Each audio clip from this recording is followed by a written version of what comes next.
सिंधुकालीन महत्वपूर्ण स्थल पर हम लोग बात करेंगे। पिछले वीडियो में हमने देखा था सिंधु सभ्यता के संस्थापक कौन थे, अलग अलग मतों पर विचार किया था। आज हम बात करेंगे कि सिंधुकालीन सभ्यता या सिंधु सभ्यता से मिलने वाले जो तमाम महत्वपूर्ण स्थल हैं, स्थल तो बहुत सारे हैं, सबकी चर्चा तो नहीं हो सकती, जो अति महत्वपूर्ण स्थल हैं उनके बारे में हम बात करेंगे। और इसमें हम ध्यान देंगे जहां से प्रश्न बनते हैं, प्रश्न जो महत्वपूर्ण प्रश्न जो जहां से सबसे ज्यादा फोकस रहता है वो ये कि जो स्थान है वह वर्तमान में कहां पर पड़ता है, यानी कि वर्तमान किस जिले में, किस प्रांत में वह पड़ता है, उसकी खोज किसने की और उस स्थान से मिलने वाली महत्वपूर्ण वस्तुएं या पुरातात्विक साक्ष्य क्या है। यहां से प्रश्न बार बार पूछे जाते हैं। तो मैप के आधार पर लोकेशन को क्लियर करते हुए हम लोग जानेंगे अति महत्वपूर्ण सिंधुकालीन स्थलों के बारे में। ठीक है, चलते हैं हमारे पहले स्थल के बारे में। पहले इस मैप को अच्छे से देख लीजिए और इस मैप को देखने के साथ साथ आप इसका जो विस्तार है उसको देखेंगे। ये प्रश्न अलग से कई बार पूछा गया है। सिंधु सभ्यता का सबसे उत्तरी क्षेत्र मांडा कहां पर है? जम्मू कश्मीर में चेनाब नदी के किनारे है। यानी कि सिंधु सभ्यता, एक प्रश्न पूछा जाता है सिंधु सभ्यता का विस्तार किस क्षेत्र में या किस आकार में था, तो सिंधु सभ्यता का आकार कैसा था? त्रिभुजाकार था। त्रिभुजाकार इस मैप के आधार पर हम देख सकते हैं। अगर हम इस प्रकार से देखें तो यहां पर एक त्रिभुज आकार का, ये चीज यहां से देखें, इसको रहने दें, ये त्रिभुज आकार का एक पूरा यहां पर बन जाता है और जितने भी महत्वपूर्ण स्थल हैं सिंधु सभ्यता के वो इसी के अंतर्गत आते हैं।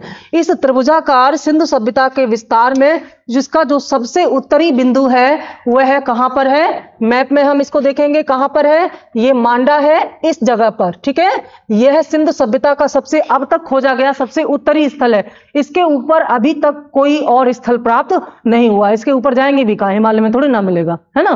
तो सिंधु सभ्यता का सबसे उत्तरी स्थल यहां है। सिंधु सभ्यता का सबसे दक्षिणी स्थल इन्होंने भगत राव दिया है, जबकि दायमाबाद है। ये क्या है? दायमाबाद, क्योंकि भगत राव यहां पर इस जगह पर यहां पर इसका अंत हो जाता है, जबकि दायमाबाद जो है वह महाराष्ट्र में पड़ता है। तो सबसे दक्षिणी बिंदु जो है वो दायमाबाद पड़ता है और उत्तरी क्या हो गया? मांडा। दक्षिणी क्या हो गया? दायमाबाद।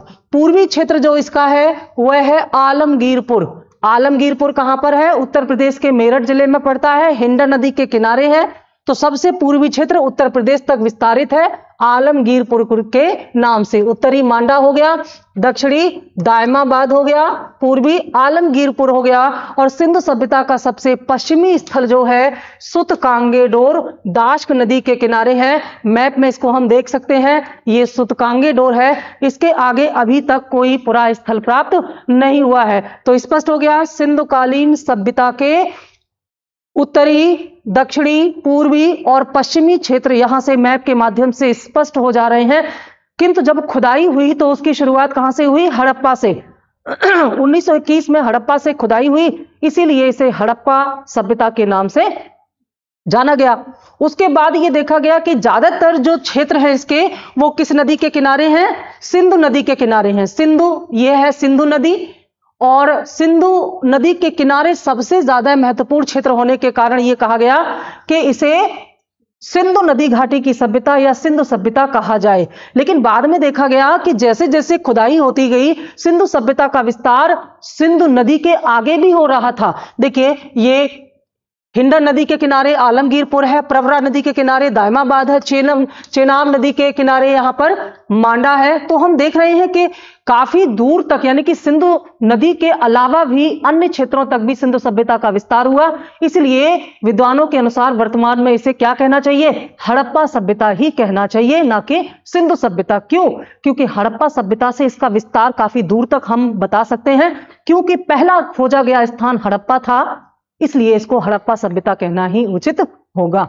ठीक है, अब इस तमाम क्षेत्रों में से जो महत्वपूर्ण क्षेत्र हैं इनकी हम व्याख्या करेंगे, जहां से बार बार प्रश्न पूछे जाते हैं। एक एक स्थल को मैं देखते हुए उस स्थल से संबंधित महत्वपूर्ण तथ्यों पर हम चर्चा करेंगे। ये वो अति महत्वपूर्ण तथ्य हैं। देखिए, यहां पर सीमित अवधि में जितना हम बता सकते हैं उतना आपको बताएंगे। इसका मतलब ये नहीं कि हड़प्पा में जानने के लिए बस इतना ही है, बहुत कुछ है हड़प्पा के बारे में जानने के लिए, लेकिन यहाँ फैक्ट में जितना मैटर आ सकता है उसको हम यहाँ कवर करने की कोशिश कर रहे हैं, ठीक है, ताकि ये बार बार आपके दिमाग पर आ जाए और इस वीडियो को बार बार देख करके, जैसे मान लीजिए आपका कल एग्जाम है तो आप इसको बार बार देखिए, ये फैक्ट आपके दिमाग में बैठ जाएंगे बार बार, और सबसे ज्यादा पूछे जाने वाले फैक्ट को हमने यहाँ कवर किया है। तो पहला स्थल जो है जिसकी खुदाई सबसे पहले हुई, हड़प्पा। तो पहले सबसे पहले हम क्या करेंगे, मैप में हड़प्पा को ढूंढेंगे। मैप में हड़प्पा दिखाई दे रहा है, सबको दिखाई दे रहा है बच्चों? मैप में हड़प्पा दिखाई दे रहा है, ये रहा मैप में हड़प्पा, ठीक है। अगर किसी को कोई चीज नहीं समझ में आ रही है तो आप लोग पूछ सकते हैं यहां पर। हड़प्पा, अच्छा हमने इसको कर दिया, चलो हड़प्पा को कर देते हैं। ये रहा हड़प्पा, ठीक है, यहां पर लिखा हुआ है, यहां पर लोकेटेड है ये। तो हड़प्पा मैप में सबको दिखाई दे गया। इसके नजदीकी क्षेत्रों को भी हम देख सकते हैं। दूसरा महत्वपूर्ण स्थान क्या है, मोहनजोदड़ो। इनके बीच की दूरी को हम मेजरमेंट कर सकते हैं, लगभग 600 किलोमीटर की दूरी पर स्थित है ये। वर्तमान में हड़प्पा और मोहनजोदड़ो दोनों ही पाकिस्तान में आते हैं, लेकिन तत्कालीन समय में ये भारतीय उपमहाद्वीप का पार्ट हुआ करते थे, ठीक है। तो यहां पर ये जो स्थित है, चलिए देखते हैं कि हड़प्पा के बारे में महत्वपूर्ण तथ्य क्या है। सबसे पहला फैक्ट है, यह पाकिस्तान के पंजाब प्रांत में मांटगोमरी जिले में रावी नदी के बाएं तट पर स्थित है।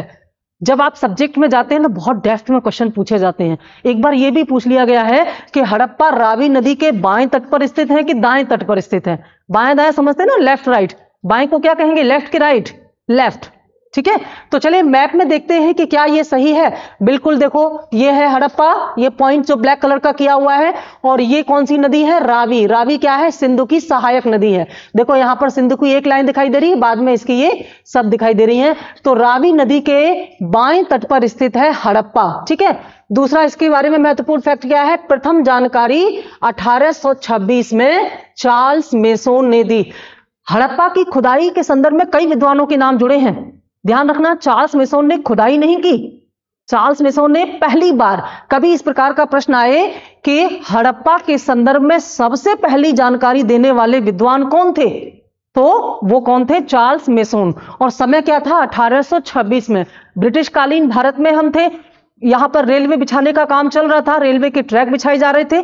तो जब रेलवे के ट्रैक बिछाने के लिए वहां पर खुदाई की गई तो देखा गया कुछ पुरातात्विक चीजें यहां से प्राप्त हो रही हैं, और जब उन पर गहन अध्ययन किया तो पता चला कि ये किसी बहुत ही समृद्ध सभ्यता का पार्ट हो सकती हैं। तो ये जो चार्ल्स मेसोन थे, इन्होंने ये बताया कि यहां पर किसी प्राचीन सभ्यता के साक्ष्य हो सकते हैं। ना तो उसे हड़प्पा सभ्यता का नाम दिया गया था, और वास्तव में सभ्यता का भी नाम उसको उस समय नहीं दिया गया था, केवल अति महत्वपूर्ण पुरातात्विक वस्तुएं मिली थी। तो अगर प्रश्न आता है कि हड़प्पा के बारे में पहली बार किसने जानकारी दी, दैट वाज चार्ल्स मेसोन। कब, 1826 में, ठीक है। उसके बाद कनिंघम ने 1853 ईस्वी में यहां से कुछ वस्तुएं प्राप्त की, किंतु वे इसका महत्व नहीं समझ सके। कनिंघम कौन थे यहां पर, कनिंघम भारतीय पुरातत्व सर्वेक्षण के निर्देशक थे, और इन्होंने इसी क्षेत्र से, जहां से चार्ल्स मेसोन ने ये जानकारी प्राप्त की थी, उसी स्थान से 1853 ईस्वी में कनिंघम ने कुछ और वस्तुएं प्राप्त की, लेकिन कनिंघम इसका महत्व नहीं समझ सके। एक बार प्रश्न आया है, इनमें से कौन सा विद्वान है जिसने आरंभिक समय में हड़प्पा सभ्यता के महत्व को नहीं समझा था। अगर इन्होंने महत्व को समझ लिया होता तो हड़प्पा की खोज का श्रेय इन्हीं को मिल जाता, पर ऐसा हो नहीं पाया। ये उसके महत्व को नहीं समझ पाए और आगे बढ़ गए। तो दूसरा नाम जो कि हड़प्पा से जुड़ा हुआ है वो कौन सा हो गया, कनिंघम। पहला ये था, दूसरा ये है, ठीक है। अब आते हैं आगे। 1921 में जॉन मार्शल के निर्देशन में, यहां दो नाम है, जॉन मार्शल और दयाराम साहनी। अक्सर मैंने देखा है बच्चे कंफ्यूज हो जाते हैं कि पूछा क्या गया है। निर्देशन है, खोज है।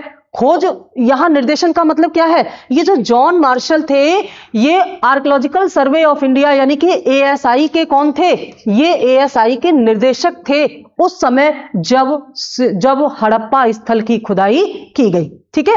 लेकिन इनके निर्देशन में खुदाई का काम किसने कराया?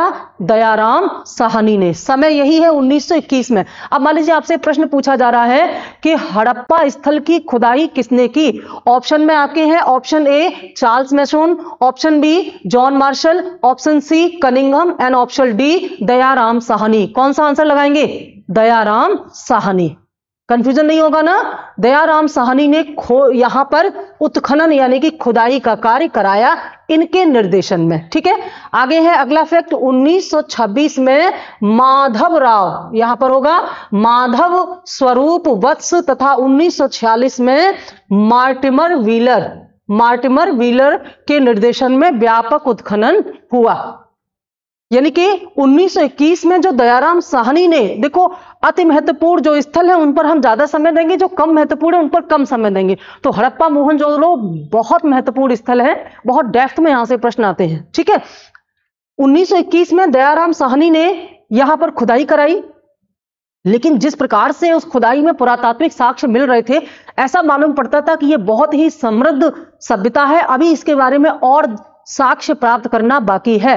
फिर इस स्थान की बहुत गहरी खुदाई और व्यापक खुदाई की गई। कब की गई? 1926 में माधव स्वरूप वत्स ने, और 1946 में मार्टिमर व्हीलर ने इसकी मार्टिमर व्हीलर के निर्देशन में व्यापक उत्खनन बाद में हुआ है। अब एक प्रश्न यहां से बना है कि हड़प्पा स्थल के संदर्भ में किन किन विद्वानों का नाम आता है? कौन कौन से विद्वान हैं जो हड़प्पा स्थल की खुदाई से संबंधित हैं? तो चलिए गिन लेते हैं कितने विद्वान हैं। पहला नाम है चार्ल्स मैसोन, दूसरा नाम है कनिंघम, तीसरा नाम है जॉन मार्शल, चौथा नाम है दयाराम साहनी, पांचवा नाम है माधव स्वरूप वत्स, और छठा नाम है मार्टिमर व्हीलर। इस तरह से आपको पढ़ना होगा। हम क्या करते हैं, जब पढ़ने बैठते हैं तो उस समय उनके महत्व को नहीं समझते हैं, पढ़ते हैं और आगे बढ़ जाते हैं। अगर उसी समय हम इन चीजों पर ध्यान दे लें तो यहां से आने वाले, क्योंकि संभावित प्रश्नों पर अगर हम साथ साथ चर्चा करते जाएं तो हमारा एक भी प्रश्न छूटेगा नहीं। मेरिट 2-4 नंबर से ही रह जाती है, याद रखना। ठीक है, तो इन 2-4 नंबर को समेटने के लिए हमें क्या करना होगा? हमें वो करना होगा जो बाकी लोग नहीं करते हैं, है ना। तो हमें ये ध्यान देना होगा, अगर हमने अपनी पढ़ाई करते समय ध्यान दे दिया कि ये जो 6 लोग हैं ये हड़प्पा सभ्यता की खुदाई से संबंधित हैं, और इनका क्रम भी आप याद रख लें। इनका चार्ल्स मैसोन फर्स्ट स्थान पर, कनिंघम दूसरे स्थान पर, जॉन मार्शल तीसरे, दयाराम साहनी चौथे, और माधव स्वरूप वत्स 5वें, और मार्टिमर व्हीलर 6ठे स्थान पर। बस हो गया तैयार आपका, है ना। और ये वो प्रश्न है जिन पर जल्दी कोई नजर नहीं रखता, यही प्रश्न आपको पीछे कर देते हैं, इन पर फोकस करना है। समझ में आ गया सबको? यहां पर आगे बढ़ते हैं। हड़प्पा सभ्यता से ही संबंधित कुछ महत्वपूर्ण तथ्य हैं। यहां से 12 कक्षों वाला अन्नागार कैसे? 6-6 की पंक्ति में 2 स्थानों पर यहां पर टीले टाइप के मिले हैं, जिसे अन्नागार माना गया है। और कब्रिस्तान R37, कई बार यह प्रश्न आया है, कब्रिस्तान R37 यहां से प्राप्त हुए हैं। और ये बहुत बार पूछा गया है, मजदूर आवास हड़प्पा से ही प्राप्त होते हैं। ये मजदूर आवास क्या थे? खुदाई में ये पाया गया कि दुर्ग के उत्तर में वहां पर कुछ इस प्रकार के बैरक टाइप के बने हुए हैं, जहां पर शायद मजदूर रहते थे, क्योंकि उसके पास ही वहां पर जहां काम वो करते थे उस प्रकार की भट्टियां पाई गई हैं, या ऐसे स्थान पाए गए हैं जहां जिनको हम फैक्ट्री कह सकते हैं। और उसी के समीप ये जो बैरक नुमा रहने का स्थान है, निश्चित तौर पर ये मजदूरों के रहने का स्थान हो सकता है। और इससे यह भी पता चलता है कि हड़प्पा एक व्यापारिक नगरी के रूप में प्रयोग किया जाता था। जैसे आजकल के नगरीय जो नियोजन है उसमें हम देखते हैं कि जहां पर व्यापारिक स्तर होता है, जो कमर्शियल प्लेस होते हैं, तो कारखाने या फैक्ट्री के पास ही मजदूरों के रहने की व्यवस्था कर दी जाती है ना, जिससे कि कम से कम समय में वो अपने कार्यस्थल तक पहुंच सकें।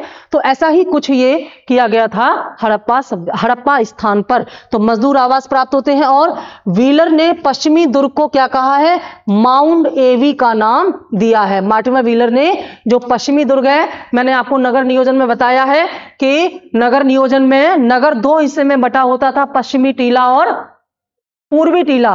पश्चिमी टीला को दुर्ग कहा जाता था और पूर्वी टीले को निचला नगर कहा जाता था।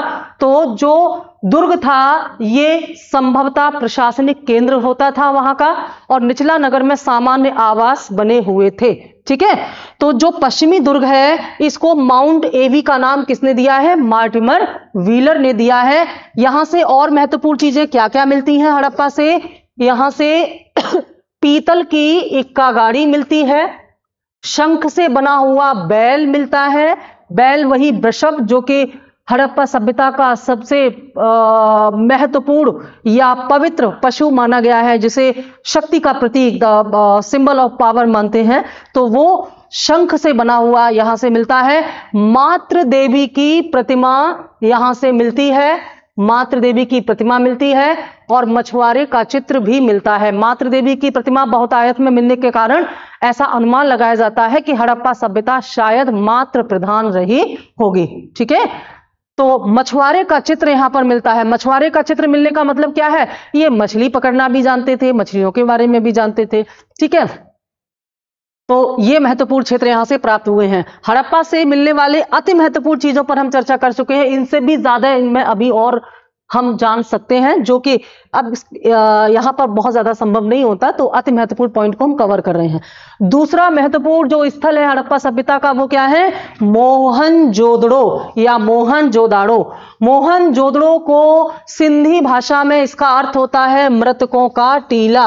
अच्छा, इसे मृतकों का टीला क्यों कहते हैं? क्योंकि यहां से बड़ी मात्रा में नर कंकाल मिलते हैं, एक साथ ढेर के रूप में, एक साथ ढेर के रूप में नर कंकाल मिले हैं, तो मृतकों का टीला सिंधी भाषा में कहते हैं मोहनजोदड़ो को। इसके संदर्भ में महत्वपूर्ण, यहां पर सबसे पहले हम इसको मैप में देखेंगे। ये है मोहनजोदड़ो, यहां पर था हड़प्पा। दोनों को एक साथ हम इसलिए बता रहे हैं क्योंकि ये दो संभवतः विद्वानों के अनुसार ये दो जो हैं सिंधु सभ्यता की राजधानियां थी, जुड़वा राजधानी इनको माना गया है। कुछ विद्वान कालीबंगा को सिंधु सभ्यता की तीसरी राजधानी मानते हैं। ठीक है, अभी कालीबंगा आएगा तो उसके बारे में बात करेंगे। लोकेशन में देख लिया मोहनजोदड़ो कहां पड़ रहा है, तो मोहनजोदड़ो की जो खुदाई है, जो खोज है, किसने की? 1922 में राखाल दास बनर्जी ने की। देखो 1921 में हड़प्पा की खुदाई हुई, दयाराम साहनी ने की, और एक वर्ष के बाद ही राखाल दास बनर्जी ने, या आरडी बनर्जी भी कभी कभी ऑप्शन में लिखा रहता है, आरडी बनर्जी हो या राखाल दास एक ही बात है, 1922 में इन्होंने क्या किया? इसकी खोज की। और ये कहां पड़ता है ये क्षेत्र के हिसाब से? यह है पाकिस्तान के सिंध प्रांत में, यह है पाकिस्तान के सिंध प्रांत में लरकाना जिले में सिंधु नदी के तट पर स्थित है। बहुत महत्वपूर्ण है, सिंधु नदी के तट पर स्थित है और वर्तमान पाकिस्तान में पड़ता है। ये प्रांत का नाम है सिंध और जिले का नाम है लरकाना। हड़प्पा और मोहनजोदड़ो के ये प्रांत, जिले, नदियां पूछे गए हैं बार बार, इनको जरूर आप पढ़ लेंगे। ये वो चीजें हैं जो आप लोग को हमेशा याद होनी चाहिए, और हमेशा याद रखने के लिए बार बार बीच में रिवीजन करते रहना जरूरी होता है। इतिहास ऐसा है ना, 2-3 महीने ना पढ़ो तो लगता है हमें कुछ आता ही नहीं। इसलिए ये वीडियो आपको हेल्प करेगा, बीच बीच में कुछ नहीं करना है, बस आंख बंद करके इसको सुनते जाओ, तो इससे आपका रिवीजन होता रहेगा, है ना। आगे है, क्या क्या मिला है यहां से? विशाल स्नानागार मिला है, द ग्रेट बाथ। सबसे आश्चर्यजनक चीज जो यहां से मिली है वो मार्शल क्या कहते हैं? मार्शल ने इस स्नानागार को तत्कालीन विश्व का आश्चर्य कहा है, अजूबा कहा है, क्योंकि इतना विशाल संरचना इसकी थी, और जिस प्रकार से स्नानागार बनाया गया था, उसमें जिस प्रकार से उत्तर और दक्षिण सीढ़ियां बनाई गई थी, उसमें पानी निकासी की व्यवस्था, पानी भरने की व्यवस्था, जिप्सम से प्लास्टर करके उसको बढ़िया रूप दिया गया था। तो निश्चित तौर पर उस समय में, तत्कालीन समय में, इतनी महत्वपूर्ण संरचना एक उन्नत सभ्यता का ही सूचक हो सकती है। तो इन्होंने, मार्शल ने, यह प्रश्न पूछा गया, मार्शल ने इसे क्या कहा है? तत्कालीन विश्व का आश्चर्य कहा है। तो विशाल स्नानागार मिलता है और विशाल अन्नागार मिलता है। कुछ इतिहासकार मानते हैं कि मोहनजोदड़ो से प्राप्त होने वाली या संपूर्ण सिंधु सभ्यता से प्राप्त होने वाली जितनी भी इमारतें और भवन है, उनमें सबसे ज्यादा विशाल जो इमारत है वो स्नानागार है, ये सॉरी अन्नागार है जो यहां से मिला है। विशाल स्नान अन्नागार, ऐसा लगता है कि ये अन्नागार राजकीय अन्नागार था, जहां पर अनाज का संग्रह किया जाता था और यह टैक्स के रूप में संभवतः वसूल किया गया अन्न होता था जिसका भंडारण यहाँ प्रशासन के द्वारा किया जाता होगा। ठीक है, तो दो महत्वपूर्ण इमारतें मोहनजोदड़ो से मिलती हैं। इसके पश्चिमी टीले को अभी बताया मैंने, पूर्वी और पश्चिमी टीला होते हैं। इसके पश्चिमी टीले को क्या कहते हैं? स्तूप टीला भी कहते हैं। क्यों? क्योंकि इसे कुषाणों ने बनाया था। ठीक है, कुषाण जो थे इन्होंने महात्मा बुद्ध का जो बौद्ध धर्म का अनुसरण किया था, तो उसी में इन्होंने स्तूप का, यहाँ पर स्तूप टीले का निर्माण कराया था उसी क्षेत्र में, क्योंकि कुषाणों का विकास भी भारतीय उपमहाद्वीप में ही हुआ था ज्यादातर, कुषाण वंशों का। ठीक है, तो उसमें इन्होंने स्तूप का निर्माण कराया था पश्चिमी टीले पर, इसलिए इसको स्तूप टीला भी कहते हैं। यहां प्रत्येक घर में कुएं के साक्ष्य मिलते हैं, यह बहुत महत्वपूर्ण है। सिंधु सभ्यता के किसी अन्य स्थान पर हर घर में कुआं नहीं मिलता है, और उस जमाने में हर घर में कुएं का उतना ही महत्व है जैसे वर्तमान में हर घर में समर का महत्व है। अगर आप देखो तो भारत में शायद ही कोई शहर होगा जहां हर घर में समरसेबल मिल जाए। हर घर में तो नहीं होगा कम से कम ना, लेकिन उस जमाने में हड़प्पा सभ्यता में मोहनजोदड़ो एक ऐसा नगर था जहां पर हर घर में ये कुएं मिलते हैं। इनके प्राइवेट कुएं थे, तो इसका मतलब संपन्नता का सूचक है ये तत्कालीन समय में, है ना। तो प्रश्न पूछा जाता है कि जल आपूर्ति की उत्तम व्यवस्था हड़प्पा के किस नगर से मिलती है? जल आपूर्ति किससे संबंधित है? तो जल आपूर्ति की उत्तम व्यवस्था मिलती है मोहनजोदड़ो से। देखो, अब प्रश्न सीधे सीधे नहीं आएंगे कुएं के साक्ष्य कहां मिलते हैं, जल आपूर्ति से जोड़ करके आपको लगाना होगा अपना दिमाग यहां पर। ठीक है, तो हर घर में कुएं के, बाकी नगरों में भी कुएं मिलते हैं लेकिन प्रत्येक घर से नहीं मिलते, यहां प्रत्येक घर में मिलता है। ठीक, आगे चलते हैं। सुरकोटदा, सबसे पहले मैप में देखेंगे सुरकोटदा, ये मिल गया सुरकोटदा, ये तो नाम है लेकिन स्थान यहां पर है। आप देखिए ये गुजरात के आसपास दिखाई पड़ रहा है और मैप में समझ में आ रहा है कि ये कहां पर है, गुजरात के कच्छ जिले में है। कहां पर है? गुजरात के कच्छ जिले में है। तो जाहिर सी बात है कि ये जो कच्छ जिले में है, तटीय क्षेत्र पर है, तो कहीं ना कहीं इसका व्यापार में प्रयोग किया जाता होगा, समुद्री मार्ग के रूप में इसका प्रयोग किया जाता होगा। सिंधु सभ्यता का जो व्यापार था वो किस पर आधारित था? सिंधु सभ्यता का व्यापार जलीय मार्ग द्वारा होता था, नदियों के द्वारा, या जहां पर तटीय स्थान है वहां पर समुद्र के द्वारा, पश्चिम एशिया से होता था। तो ये जो तटीय क्षेत्र पर है, जो सुरकोटदा है, निश्चित तौर पर इसका व्यापार में प्रयोग किया जाता होगा। ठीक है, इसकी खोज किसने की है? 1964 में जगपत जोशी ने, जेपी जोशी भी कहते हैं इनको, जगपत जोशी ने इसकी खोज की है। और यहां से प्राप्त होने वाली महत्वपूर्ण वस्तुओं में से एक क्या है? घोड़े की अस्थियां। ये महत्वपूर्ण क्यों हो गई? क्योंकि सिंधु सभ्यता के लोगों को घोड़े का ज्ञान था, इसका स्पष्ट कोई प्रमाण नहीं मिलता है। ठीक है, घोड़े के स्पष्ट प्रमाण सिंधु सभ्यता में नहीं मिलते, जबकि इसके बाद आने वाली वैदिक संस्कृति में सबसे प्रिय पशु क्या था? घोड़ा ही था। लेकिन इनके समय में घोड़े का कोई स्पष्ट साक्ष्य नहीं मिलता, लेकिन जो कुछ टूटे फूटे साक्ष्य मिलते हैं उनसे कुछ विद्वान अनुमान लगाते हैं कि शायद इन्हें घोड़े का ज्ञान था। इसी आधार पर कई विद्वान ये मानते हैं कि वैदिक और सिंधु में समानता थी और वैदिक आर्यों ने ही सिंधु सभ्यता की स्थापना की होगी। इससे संबंधित एक आ चुका है वीडियो, उसमें आप देखेंगे। तो घोड़े की अस्थियां सुरकोटदा से, तो महत्वपूर्ण साक्ष्य हुआ कि नहीं? ये कहीं और से नहीं मिली है घोड़े की हड्डियां। घोड़े की हड्डियां या अस्थियां केवल और केवल सुरकोटदा से प्राप्त होती हैं। और अद्भुत चीज क्या मिली है? कलश शवाधान। कलश शवाधान क्या होता है? शवाधान यानी कि अंत्येष्टि। कलश शवाधान में क्या होता था? जैसे मृतकों के शरीर की अंत्येष्टि करने के बाद जो बचे हुए अवशेष हैं उन्हें एक कलश नुमा बर्तन में रख करके उसके बाद मिट्टी में दबा दिया जाता था। ये साक्ष्य यहां से मिलते हैं। ठीक है, तो कलश शवाधान के साक्ष्य यहां से केवल सुरकोटदा से ही मिलते हैं। ये दो ऐसी चीजें हैं जो किसी अन्य हड़प्पाई स्थल से प्राप्त नहीं होती। ठीक है, आगे बढ़ते हैं। धौलावीरा, मैप में देखिए धौलावीरा कहां है, ढूंढिए बच्चों धौलावीरा को।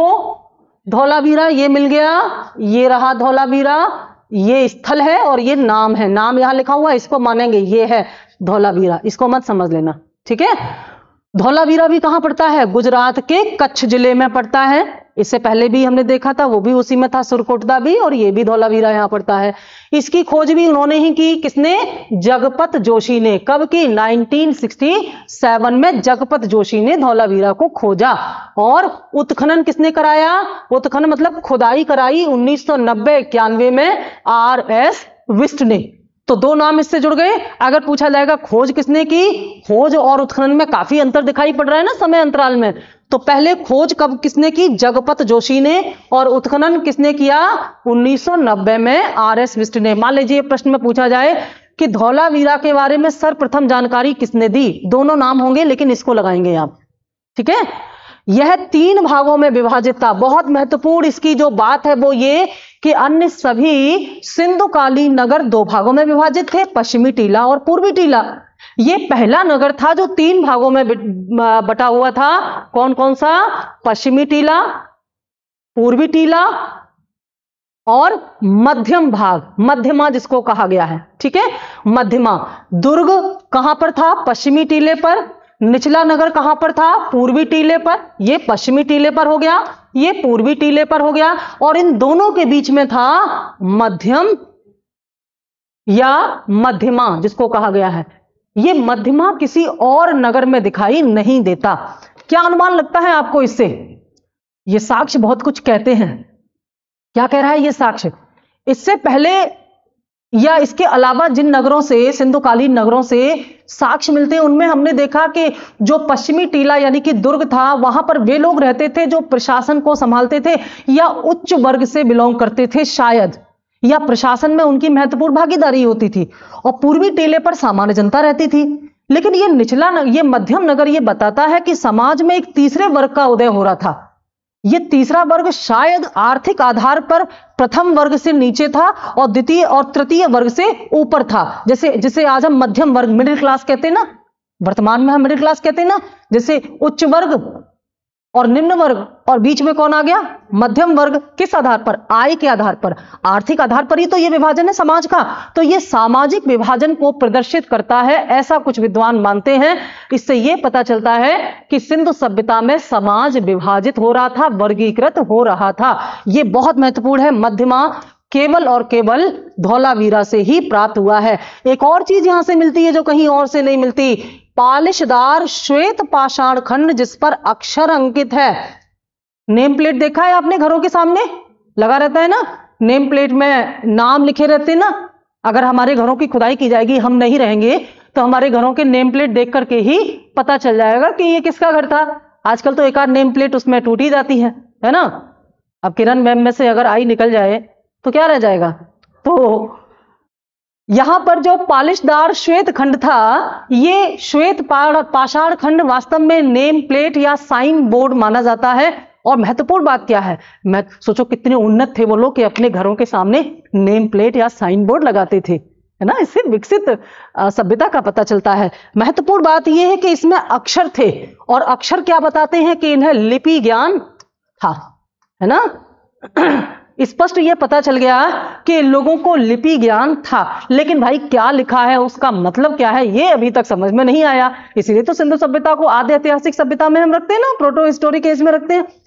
तो अक्षर एक बड़ी मात्रा में, 1-2 नहीं, कुछ विद्वान कहते हैं 10 अक्षर हैं, कुछ विद्वान कहते हैं 15 अक्षर है, लेकिन बड़ी मात्रा में यहां अक्षर मिलते हैं श्वेत पाषाण खंड से, जो कि व्हाइट पॉलिशदार उस पर था। ध्यान रखेंगे इसको। आगे बनावली, मैप में देखिए बनावली कहां है। मैप में बनावली मिल गया, ये रहा बनावली, और नाम ये लिखा हुआ है, स्थल ये है, ठीक है। तो कहां पर है ये? वर्तमान हरियाणा में, वर्तमान हरियाणा में स्थित है, ठीक है, बनावली। और इसकी खोज किसने की? इसकी खुदाई किसने की? 1973 में RS विस्ट ने इसको खोजा और उत्खनन कार्य कराया। यहां से मिलने वाले महत्वपूर्ण साक्ष्य क्या हैं? पत्थर के बाट हैं और धावन पात्र है। धावन पात्र क्या है भाई? धावन पात्र है वॉश बेसिन, ठीक है।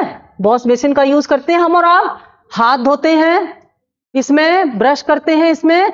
तो सिंधुवासी भी हमसे कम नहीं थे, वो भी वॉश बेसिन में ही हैंड वॉश करते होंगे। है ना, मुंह मुंह धोते होंगे। कितनी उन्नत व्यवस्था है। धावन पात्र, और सबसे अच्छी चीज पता चली ना कि वॉश बेसिन को हिंदी में धावन पात्र कहते हैं। ठीक, तो ये वॉश बेसिन के साक्ष्य कहीं और से नहीं मिलते हैं, ये बनावली से ही मिलते हैं। ये उन्नत व्यवस्था का प्रतीक है। और ये समृद्ध लोगों की बस्ती थी। अब समृद्ध लोगों की बस्ती केवल इसी से नहीं होगी कि वॉश बेसिन मिला है। समृद्ध लोगों की बस्ती के साक्ष्य मिलते हैं कि यहां पर ऐसा लगता है कि सोनकारों का स्थान था। सोने से बनी हुई कई चीजें मिलती। आप जानते हैं सिंध वासियों को सोने और चांदी का भी ज्ञान था, लेकिन बड़ी मात्रा में ये कांसे का प्रयोग करते थे, इसलिए इन्हें कांस्य युगीन सभ्यता कहा गया। लेकिन चांदी और सोने का भी इनको ज्ञान था। ठीक है, तो ऐसा लगता है कि बनावली में यही सोनकार या स्वर्णकार रहते थे, इसलिए माना गया है। और इसकी जो व्यवस्था थी, उन्नत व्यवस्था, उसको देख के लगता है कि ये पैसे वालों का था।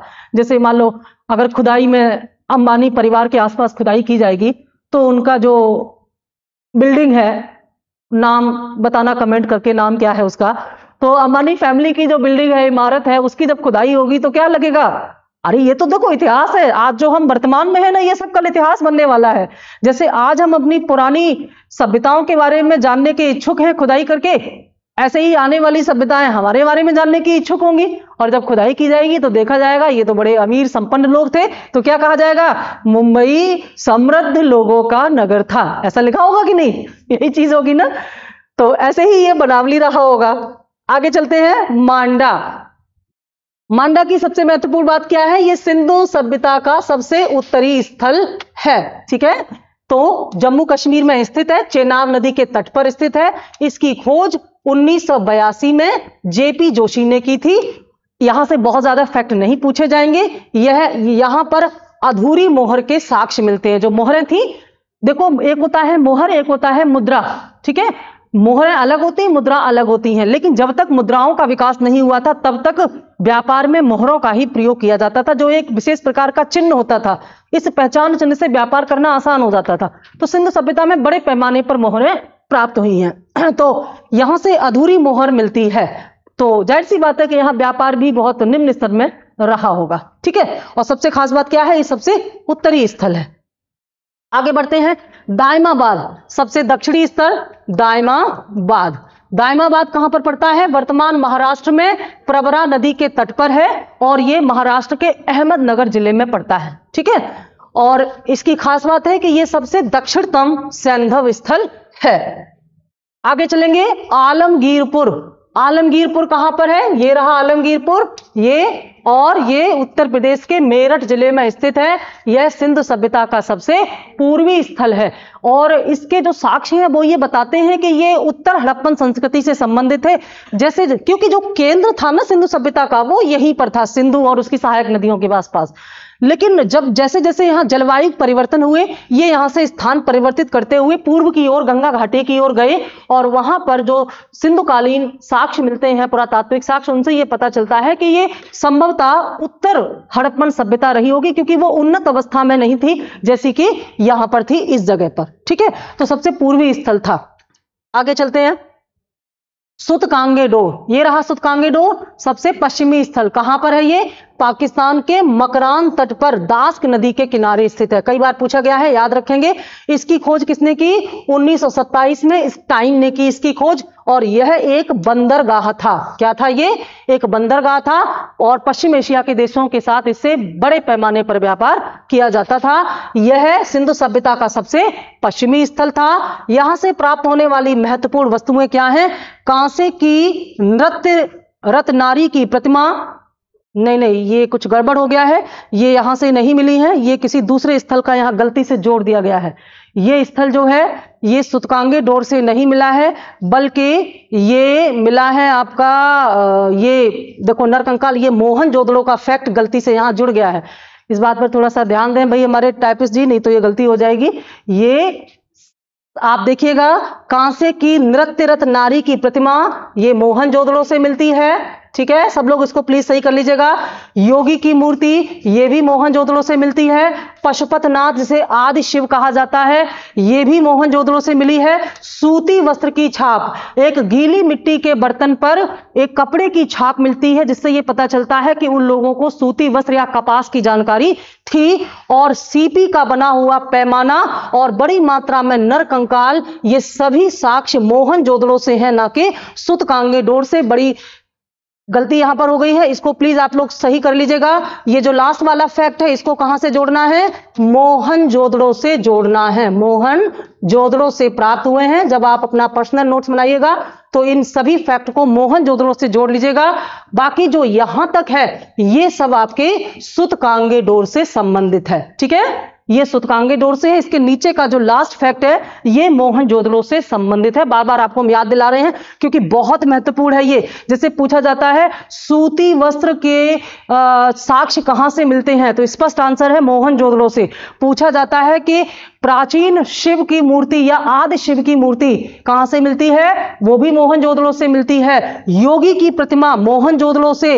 नृत्य करती हुई नारी की प्रतिमा कांसे की, ये भी मोहनजोदड़ो से। तो ये बहुत महत्वपूर्ण फैक्ट हैं जिन्हें कहां होना चाहिए? मोहनजोदड़ो में होना चाहिए। ठीक है, इसको वहां ऐड कर लेंगे हम लोग। हो जाती है कभी कभी, ह्यूमन एरर है जल्दबाजी में। आगे चलते हैं कालीबंगा पर। ठीक है, कालीबंगा कहां है? ये रहा हमारा कालीबंगा। और इस कालीबंगा की जो खोज है वो किसने की? राजस्थान में पड़ता है। सबसे महत्वपूर्ण बात यह है, कहां पड़ता है? राजस्थान में पड़ता है। 1953 ईस्वी में अमलानंद घोष ने इसकी खोज की। और इसकी खास बात यह है कि इसमें पश्चिमी टीला और पूर्वी टीले की जो किलेबंदी है वो अलग अलग की गई है। देखो, सामान्य जो नगर थे ना, ध्यान से समझो, जो सामान्य नगर थे हड़प्पा के, तो उसमें पूरे नगर की किलेबंदी की, पूरे नगर की रक्षा प्राचीर बनी हुई थी। और इसी में पश्चिमी टीला बना था और इसी में पूर्वी टीला बना था, और ये आपस में कनेक्टेड हुआ करते थे। लेकिन कालीबंगा से देखा गया है कि पश्चिमी टीले को अगर अलग से एक दीवार से घेरा गया है और पूर्वी टीले को भी अलग से एक दीवार से घेरा गया है। यानी कि ये एक पहला ऐसा नगर था हड़प्पा का जिसमें पश्चिमी और पूर्वी टीला दोनों अलग अलग रक्षा प्राचीरों से घिरे हुए थे। बात समझ में आया? जबकि अन्य स्थानों पर दोनों यानी कि पश्चिमी और पूर्वी टीला एक ही रक्षा प्राचीर से घिरे हुए थे। बात समझ में आ रही है ना? हाँ, ये देखेंगे। और क्या मिला है यहां से कालीबंगा से? यहां के जो घर हैं वो कच्ची ईंटों के बने हुए थे, जबकि हमने देखा हड़प्पा और मोहनजोदड़ो जैसे उन्नत नगरों में जो घर थे वे पक्की ईंटों से बने हुए थे, किंतु यहां कच्ची ईंटों से बने हुए थे। दरअसल कालीबंगा से ना प्राक हड़प्पन और उत्तर हड़प्पन सारे साक्ष्य मिलते हैं। तो संभवतः ये कच्ची ईंटों के बने हुए जो घर थे, ये सिंधु सभ्यता के पतन की अवस्था को दिखाते। जब सिंधु सभ्यता पतन की ओर जा रही थी, उस समय उनके घर जो थे वे अब पहले की तरह पक्की ईंटों से बने हुए उन्नत नहीं थे, बल्कि उनमें थोड़ी सी गिरावट देखी गई थी। और इसका एक और प्रमाण है, लकड़ी की बनी हुई नालियां थी। पूछा जाता है किस हड़प्पाई स्थल में जल निकासी की व्यवस्था उन्नत नहीं थी या लकड़ी की नालियों का प्रयोग किया जाता था? तो ये लकड़ी को अंदर से खोखला करके उन्हें पाइप का रूप दिया जाता था और उनसे, जबकि अधिकांश जो हड़प्पा कालीन स्थल है वहां पर जो नालियां थी वे पकी हुई ईंटों की और जिप्सम से प्लास्टर की हुई थी, लेकिन यहां पर लकड़ी की नालियां थी, जो इनकी गिरावट का संकेत है। ठीक है, यहां से मिलने वाली अन्य महत्वपूर्ण वस्तुओं में क्या है? बेलनाकार मोहरें। बेलनाकार मोहरें, ज्यादातर मोहरें कैसी थी इनकी? वर्गाकार थी। वर्गाकार मोहर थी ना, वर्गाकार क्या होती है? ये होती है। लेकिन यहां पर बेलनाकार मोहर। बेलनाकार मोहर कैसी होगी? जैसे बेलन होता है ना, उस तरह से बेलनाकार मोहर हो गई। तो और क्या मिला है? जुते हुए खेत के निशान मिलते हैं। जैसे हल से खेत जोता जाता है उस तरह की उसमें क्यारियां बनी हुई थी, और साथ ही साथ एक साथ दो फसलों की खेती यहां पर की जाती थी, जैसे वर्तमान समय में की जाती है। तो ये दो फसलों में क्या था? गेहूं और सरसों, दो फसलों की खेती एक साथ यहां पर की गई थी। हवन कुंड के साक्ष्य, ये बहुत महत्वपूर्ण है। कुछ विद्वान इसे यज्ञ वेदिकाएं कहते हैं या हवन कुंड कहते हैं। कुछ विद्वान कहते हैं कि यहां पर शायद बलि दी जाती थी। अभी इसमें मतभेद है, हमें केवल इतना जानना है कि यज्ञ वेदिकाएं या हवन कुंड जैसे साक्ष्य यहां से मिलते हैं। और अलंकृत ईंटें क्या होती हैं? ईंटों पर डिजाइन बनी हुई थी, ठीक है, जो ईंटें थी उन पे कोई ना कोई डिजाइन बनी हुई थी। ऐसा नहीं है कि ईंटों का प्रयोग ये बिल्कुल नहीं करते थे, लेकिन घरों में ईंटों का प्रयोग नहीं करते थे या कच्ची ईंटों का प्रयोग करते थे, ठीक है। और यहां ऐसा लगता है कि कालीबंगा का जो विनाश हुआ है वो कैसे हुआ है? भूकंप से हुआ है, और यह भूकंप के सबसे प्राचीन साक्ष्य हैं, ठीक है। कई बार ये प्रश्न पूछा गया है, भूकंप के प्राचीनतम साक्ष्य कहां से मिलते हैं? कालीबंगा से प्राप्त होते हैं। आगे चलते हैं। चन्हू दड़ो ये है चन्हू दड़ो का उत्खनन किसने कराया? 1935 ईस्वी में मैके ने कराया, किंतु इसको खोजा किसने? मजूमदार ने। खोज की मजूमदार ने और इसकी खुदाई कराई मैके ने। कब? 1935 में। और ये क्या है? यहां से प्राक हड़प्पन संस्कृति के साक्ष्य भी मिलते हैं। प्राक हड़प्पन क्या है? ये बहुत बड़ा साक्ष्य है उन विद्वानों के लिए जो ये मानते हैं कि सिंधु सभ्यता की स्थापना बाहर से आए हुए लोगों ने की। उनके लिए ये साक्ष्य बताया जाता है कि नहीं, सिंधु सभ्यता की स्थापना करने वाली जो संस्कृतियां थी वे भारत की ग्रामीण संस्कृतियां थी जो सिंधु से पहले आई थी, और उनमें झूकर संस्कृति, झांगर संस्कृति, इनका नाम बहुत महत्वपूर्ण है। और ये साक्ष्य कहां से मिलते हैं? चन्हू दड़ों से। इसलिए इन झूकर और झांगर संस्कृति को हड़प्पा से पहले यानी कि प्राक हड़प्पन संस्कृति का नाम दिया गया है। ये प्राक हड़प्पन संस्कृतियां कैसी थी? ताम्रकालीन संस्कृतियां थी, ताम्र पाषाणकालीन संस्कृतियां थी। इन्हीं ताम्रकालीन संस्कृति जो कि ग्रामीण थी, इनकी पृष्ठभूमि पर कांस्य युगीन सिंधु सभ्यता का विकास हुआ था। तो यह बहुत बड़ा प्रमाण है इसका। ये ऐसा मालूम पड़ता है कि मोहरों के निर्माण का केंद्र था। यहां पर भट्टियां मिलती हैं जहां मोहरें बनाई जाती थी, और बड़ी मात्रा में मोहरों के भंडार यहां से मिलते हैं। तो ऐसा लगता है कि ये मोहरों के बनाने का केंद्र था। जैसे आरबीआई जहां सिक्के, भारत सरकार जहां सिक्के ढालती होगी, जिसको मिंट बोलते हैं, तो वहां पर बड़े पैमाने पर सिक्कों की साक्ष्य मिल जाएंगे ना, तो खुदाई में ऐसा पता चल जाएगा कि भाई यहां पर सिक्के ढाले जाते होंगे। जैसे वर्तमान में आरबीआई जहां करेंसी छापती है, मुझे तो वो देखना ही बड़ा अच्छा लगता है। जैसे हलवाई जलेबी बनाता है ना, तो उसका जलेबी खाने का कभी मन नहीं करेगा। ऐसे ही आरबीआई में जो एम्प्लॉई है जो नोट छापने का काम करते हैं, उनका तो देख के ही पेट भर जाता होगा कि भाई नहीं भरता होगा। पैसा ऐसी चीज है जिसको देख करके पेट नहीं भरता है। जब तक अपनी जेब में ना हो तब तक दिल नहीं भरता है। मिठाई को महक से दिल भर जाएगा, लेकिन रुपए की महक से नहीं भरता। रुपए जब तक अपनी पॉकेट में नहीं आ जाए। तो ये मोहरें जो कि मुद्रा की तरह काम किया करती थी, लेकिन बेसिकली सिंधु सभ्यता में वस्तु विनिमय होता था, ठीक है। लेकिन मोहरों को व्यापार में प्रयोग किया जाता था। तो मोहर निर्माण केंद्र मालूम पड़ता है चन्हू दड़ो। और सबसे महत्वपूर्ण बात क्या है? यहां से सौंदर्य प्रसाधनों की प्राप्ति हुई है। लड़कियों के काम का है ये। लिपस्टिक के सबसे प्राचीन साक्ष्य यहीं से मिले हैं। मतलब यहाँ की महिलाएं भी शौकीन होती थी। ऐसा थोड़ी ना कि ऐसे ही काम चला लेंगे। जब इतनी उन्नत अवस्था है तो ये सब भी होना चाहिए ना। हालांकि मिट्टी की चूड़ियां कालीबंगा से मिली हैं, यहां से लिपस्टिक, ये बहुत बढ़िया आश्चर्य लगा हमको कि लिपस्टिक के साक्ष्य, उस जमाने में लिपस्टिक होती थी। तो लिपस्टिक के साक्ष्य सौंदर्य प्रसाधनों में सबसे महत्वपूर्ण है। और यहां की जो ईंटें हैं वे कैसी थी? वक्राकार थी। सामान्य ईंटें कैसी? आयताकार। सामान्य ईंटें जो सिंधु सभ्यता की वे कैसी थी? आयताकार। लेकिन चन्हू दड़ों से प्राप्त होने वाली ईंटें वक्राकार। इनसे कैसे मकान बनता होगा? वक्राकार ईंटों से हो सकता है कुछ और बनाते हो, कुएं की ढलाई के लिए इस्तेमाल किया जाता होगा। तो ये वक्राकार ईंटों का साक्ष्य केवल कहां से मिलता है? चन्हू दड़ों से मिलता है। अति महत्वपूर्ण तथ्य हमने यहां कवर किए हैं, और भी बहुत कुछ इसमें बताने के लिए उनकी आवश्यकता नहीं है। यहां लोथल यहां पर है। आई थिंक हमने जो कवर किया उसमें अंतिम है ये लोथल। लोथल को पहले यहां देखें, ये रहा लोथल। बहुत महत्वपूर्ण है लोथल। इसलिए महत्वपूर्ण है कि यहां पर दुनिया का सबसे पुराना गोदीबाड़ा मिलता है। गोदीबाड़ा क्या है? डकयार्ड, जहां पर जहाज खड़े होते थे और जहां से जहाजों के माध्यम से, नाव के माध्यम से अंतरराष्ट्रीय व्यापार करते थे। सिंधु के लोग पश्चिम एशिया के साथ व्यापार करते थे। ये देखिए लोथल यहां पर क्या है? गुजरात के अहमदाबाद, गुजरात के, यहां पर हम लिख देते हैं अहमदाबाद, ठीक है। गुजरात के अहमदाबाद जिले में स्थित है। और कहां पर है? भोगवा नदी के तट पर है। और ये भोगवा नदी यहां पर समुद्री जल से मिलती थी। नदी जो है भोगवा नदी समुद्र में यहां पर गिरती थी, तो यहां पर अरब सागर में आकर के मिलती थी। तो ये एक ऐसा पॉइंट था जहां पर गोदीबाड़े का इस्तेमाल किया गया था। गोदीबाड़ा आपने कहीं देखा हो, जब लंगर डाला जाता है जहाजों का। तो जहां पर वो जहाज बांधे जाते हैं, गंगा जी के किनारे जाते हैं, तो देखा है जहां पर नदियां, जहां नदियों के किनारे नाव खड़ी है तो उसको वहीं लंगर डाल के उसको बांध दिया जाता है। तो बहुत सारी नदियां वो नाव एक साथ देखते हैं ना। तो ऐसे ही जिन तटों पर बंदरगाहों से अंतरराष्ट्रीय व्यापार होता है वहां ऐसे ही तमाम जहाज लंगर डाले रहते हैं। तो ये बड़ा ही उन्नत बंदरगाह था लोथल, और मैंने बताया कि यह दुनिया का सबसे प्राचीन बंदरगाह था। उस समय किसी अन्य सभ्यताओं में, जब हम कहते हैं ना कि उस समय की किसी अन्य सभ्यता, तो आपके दिमाग में क्या आ जाना चाहिए? हमने आपको बताया था शुरू में कि सिंधु की समकालीन सभ्यताएं कौन कौन सी थी। मेसोपोटामिया की सभ्यता, उसी को सुमेर सभ्यता भी कहते हैं, अलग अलग मत कर लेना।